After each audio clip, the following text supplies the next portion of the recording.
उठाओ जिनको समझ में नहीं आ रही है। बाकी तुमको यहां कोई तकलीफ हमसे नहीं होगी, बिल्कुल नहीं होगी। अन्यथा जब आबादी के हिसाब से पाकिस्तान बना कि जहां मुसलमान जाता है वहां पाकिस्तान बने, जहां हिंदू जाता है वहां हिंदुस्तान रहे, तो मियां जब पाकिस्तान बन गया तो फिर तुम यहां क्यों बैठे हो? हमारे अंगने में तुम्हारा क्या काम है? और फिर क्यों गाते हो, तकलीफ क्यों उठा रहे हो? मेरे मौला बुला लो मदीने मुझे, किसने रोका है? जाओ ना। 10-10 किलो मलीदा एक एक दाढ़ी और एक एक बुर्के के साथ हम बांध देंगे। बसो ना, खाओ ना खजूर, आंको ना रेत, बैठो ना ऊंट के कुबड़ पर। हमें रेगिस्तान की कोई हसरत नहीं है। और अगर हम ये कहते हैं कि भारत में यदि रहना होगा तो वंदे मातरम कहना होगा, क्या बुरी बात है?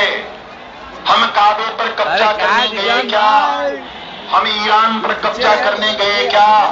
हमारा दिमाग सड़ गया है क्या जो हम इस नंदन वन को भारत माता के आंचल को छोड़कर वहां धक्के खाने के लिए क्यों जाएंगे?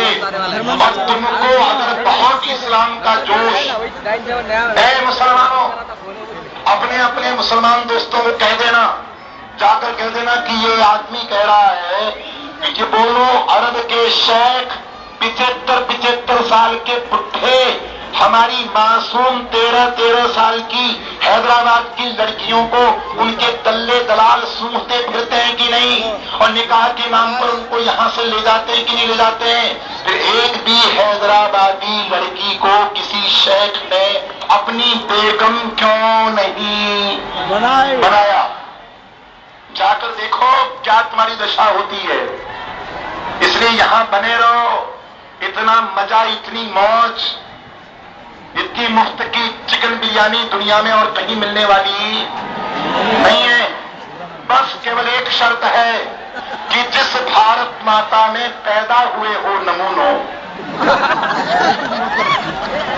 भारत माता की सरजमी के बिना पैदा कहां होते? और हम तो बड़ी हो जाएंगे, क्योंकि जब मरेंगे तो हमारे बेटे हमारे पोते चंदन की चिता रचाएंगे और हमको उस पर डालेंगे, घी सींचेंगे, आग लगा देंगे और हम अग्नि की लपटों के रथ पर बैठ करके सूर्य भगवान में जाकर के मिल जाएंगे। मरने के बाद हमको भारत माता की जरूरत नहीं है। लेकिन मियां, तुम्हारी दाढ़ियां, तुम्हारे बुर्के, इनको तो मरने के बाद भी भारत माता की 2.5 गज जमीन की जरूरत है। जरूरत पड़ेगी या नहीं पड़ेगी? पड़ेगी। और तुम जैसे नामुराद और नाशुक्रों को भी जो अपनी कोख में जगह देगी, एक बार तो नामुरादों कहो कि भारत माता हमारी माँ है और हम उसकी औलादें हैं। कम से कम एक बार तो कहो। और जो ये नहीं कहता, खाता है हिंदुस्तान का, पीता है हिंदुस्तान का, श्वास लेता है हिंदुस्तान में, जीता है हिंदुस्तान में, मरने के बाद दफन भी हिंदुस्तान में होता है।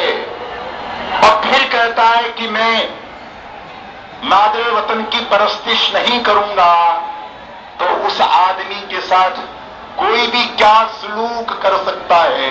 खुदावंद करीम को तार दे करके अगर वो तुम्हारा तार एक्सेप्ट करे तो पूछो कि इस तरह के नामुरादों को क्या किया जाए।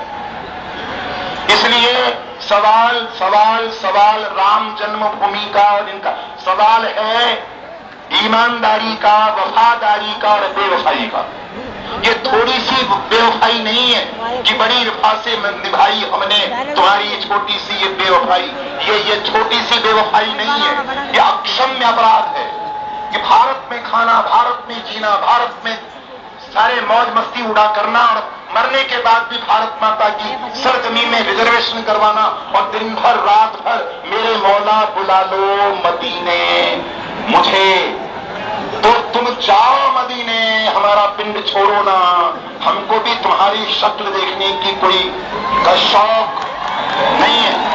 ले जाओ सबको जाना चाहते हो। तो इसलिए ये मिलादुल नबी का जवाब आज का जलसा नहीं है। जवाब तो सारी कायनात, सारी दुनिया तुमसे मांग रही है कि सारी की सारी जो नंदनवंशी धरती है, इसको बारूद से फूंक करके मियां तुमको क्या हासिल होने वाला है। तो भाइयों, अब आपसे केवल 2 बार मैं कहकर मैं समाप्त करूंगा। ये तो इतना जोश करे, मंदिर वहीं बनाएंगे, वहीं बनाएंगे, वहीं बनाएंगे। कैसे बनाएंगे? जिन लोगों के सिर पर अपने जिसके सिर पर चोटी 2 इंच की चोटी जो नहीं रख सकता, वो दाढ़ियों का मुकाबला कैसे करेगा? अब एक नारा लगाना चालू करो, चोटी नहीं रखाएंगे लेकिन मंदिर वही बनाएंगे। ये क्या समझ है? जो आदमी चोटी नहीं रख सकता,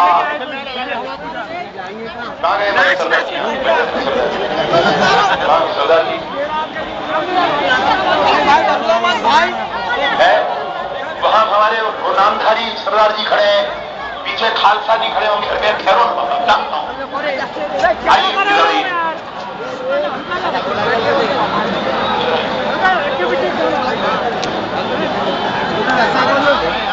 गुरु नानक देव जी महाराज काबा गए थे, वो भी गए थे वहां पर, और काबा की तरफ पैर करके सो गए थे। ध्यान देने की बात है। और कुछ जब वहां के मुसलमान आए, उन्होंने कहा कि ये काफिर ये काबा शरीफ की तरफ पैर करके क्यों सो रखा? कि बड़ा जयीद हूं, बहुत थका हुआ हूं, मुझे इल्म नहीं है काबा शरीफ किधर है, मेरे पैर दूसरी तरफ कर दो। जिधर जिधर गुरु नानक देव जी महाराज के पैर वो करते गए, काबा शरीफ उधर ही डाइवर्ट होता गया।